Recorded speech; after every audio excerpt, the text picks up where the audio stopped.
सोचिए, अगर एक दिन आप सुबह उठे और खबर आए कि अब दुनिया में तेल डॉलर में नहीं खरीदा जाएगा। सोचिए, अगर कोई देश बिना एक भी गोली चलाए दुनिया की सबसे ताकतवर अर्थव्यवस्था को चुनौती दे दे। और सोचिए, अगर उस कहानी के केंद्र में कोई और नहीं बल्कि भारत हो। आज की कहानी ऐसी है। यह कहानी है ब्रिक्स की और साल 2026 की, जब भारत इसकी मेजबानी करने जा रहा है। अगर आपको दुनिया की राजनीति और अर्थव्यवस्था को आसान भाषा में समझना पसंद है तो वीडियो को लाइक करे, चैनल को सब्सक्राइब करे और बेल आइकन दबाए। जनवरी की एक शांत सुबह अखबारों में एक छोटी सी खबर छपी, ब्रिक्स समिट 2026 होस्ट इंडिया। कोई शोर नहीं, कोई बड़ी बहस नहीं, लेकिन जिन लोगों ने इसे समझा उन्हें पता था यह सिर्फ आयोजन नहीं, भारत अब सिर्फ बैठकर देखने वाला देश नहीं रहा। भारत अब फैसले की मेज पर बैठ चुका है। शुरुआत में ब्रिक्स सिर्फ 5 देश थे, लेकिन आज फ्रांस जैसे यूरोपीय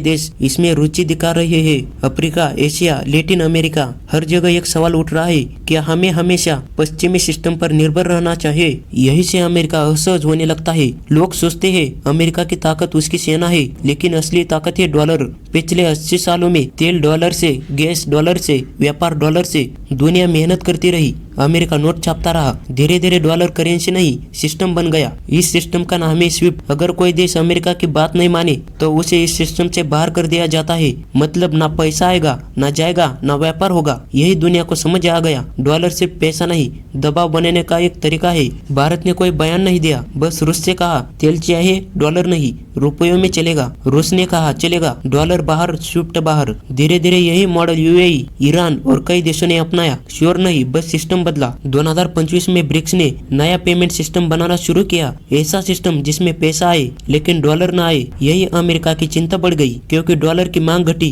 तो ताकत भी घटेगी। ट्रंप ने धमकी दी, अगर ब्रिक्स को आगे बढ़ा तो टैरिफ लगाएंगे। लेकिन अब भारत के पास विकल्प है। Africa, Asia, middle east, Latin America. डर खत्म हो चुका है। चीन चाहता था युआन चले, भारत ने कहा कोई एक मालिक नहीं होगा। लोकल करेंसी, आपसी भरोसा, मल्टी करेंसी सिस्टम, यही भारत की असली ताकत बनी। यूपीआई आज सिर्फ भारत में नहीं, UAE, Singapore, France, Nepal, digital दुनिया में यह चुपचाप बदलाव है। वीजा और मास्टर कार्ड की पकड़ कमजोर हो रही है। भारत ने सोना खरीदना बढ़ाया। क्यों? क्योंकि जब करेंसी पर भरोसा हिलता है तो सोना स्थिरता देता है। अब डॉलर कमजोर हुआ तो खरबों डॉलर अमेरिका लौटेंगे, महंगाई बढ़ेगी, आम लोग प्रभावित होंगे। इतिहास यही कहता है, भारत किसी एक खेमे में नहीं, सबसे बात करता है, सबसे व्यापार करता है। यही संतुलन उसे अलग बनाता है। यह युद्ध है भरोसे का, करेंसी का, सिस्टम का। और भारत बिना शोर के खेल बदलता रहा। अब सवाल यह नहीं कि अमेरिका क्या करेगा, सवाल यह है क्या दुनिया अब एक ही ताकत के भरोसे रहना चाहती है, और क्या भारत आने वाले समय का रास्ता दिखाएगा? आपकी राय क्या है?